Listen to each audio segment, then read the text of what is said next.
I embrace boldness, and I want to encourage the saints in this September month as we have came into September and we're getting ready soon to leave out of September, is to exercise your faith, to believe the God of Abraham, Isaac, and Jacob, to do the unthinkable.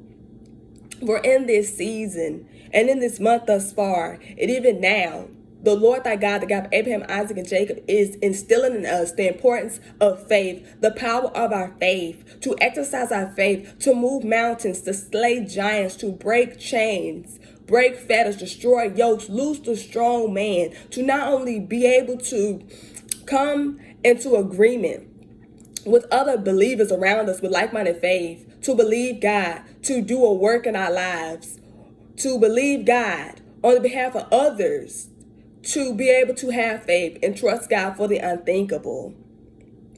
We must have faith for ourselves that not only when we're praying about things, but when we're coming with other like-minded believers, coming together in agreement for some things, we want to begin to see these things come to pass, because we don't want to be the reason why these things were delayed or why others couldn't see a move of God because of our lack of faith.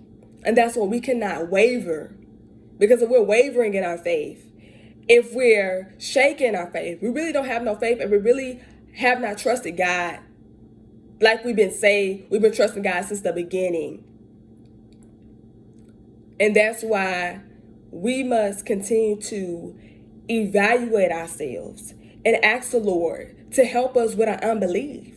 Help us that we may not doubt. Help us that we may not be so quick to say, Lord, I believe and I take you at your word, and then not even 2 seconds later, it's almost like something wants to rise up in us to try to curse God, to speak against God. That, Lord, I know what you said, but now, like, you know, we're almost about to blaspheme God, and that's not good, because we know that the enemy is coming against our faith in this season. Our faith is under attack because the enemy don't want us to be able to trust God, because he hates us, because we have a chance to believe God. We have a chance of redemption. And the enemy is mad that if he can stop it, he's going to try everything he can. We have to remember that our God is the greatest power, and the enemy is defeated, and we already been given the victory. And so there's nothing that will ever try to hold it up, what God is about to do, or what we believe in God for, from it coming to pass, because it's going to happen. Because once God has spoken that word, it's done. It is well with our soul. It is finished. It is so. It is truly well, so, done, and finished. And it can't be undone.